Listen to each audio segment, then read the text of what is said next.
Hi friends, নমস্কার। আজ আমি ডিম আর কলা দিয়ে রান্না করব। তার জন্য সরিষার তেলে আমি ডিম হলুদ তেল নুন দিয়ে মাখিয়ে রেখেছি, ওটাই দিয়ে দিয়েছি। ডিমটা ভেজে নামিয়ে রাখছি। আমি গোটা জিরে আর এলাচ দিয়েছি।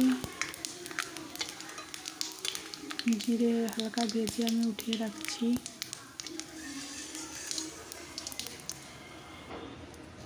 ওই তেলেই আমি তেজপাতা ফোড়ন দিয়ে দিচ্ছি গোটা জিরের সঙ্গে।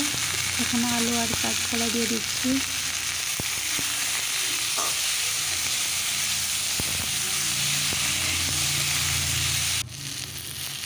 এখন আমি নুন আর হলুদ দিয়ে দিচ্ছি।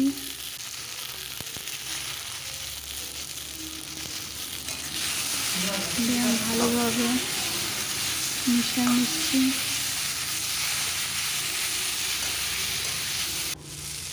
ভাজা হয়ে গেছে কলা আলু। এখন আমি জল দিয়ে দিচ্ছি।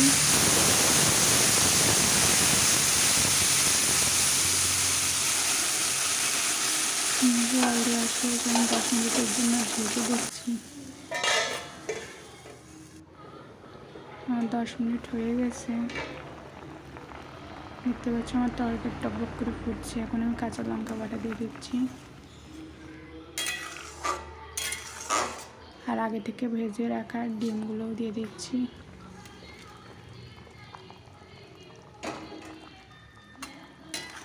হালকা নাড়িয়ে চাড়িয়ে আমি আবারও ঢাকনা দিয়ে রাখছি আরও 5 মিনিটের জন্য।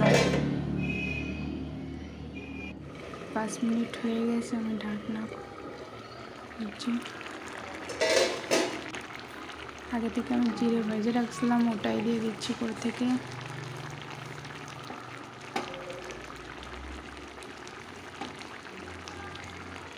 আমার রান্না হয়ে গেছে কাঁচকলা দিয়ে আর ডিম দিয়ে।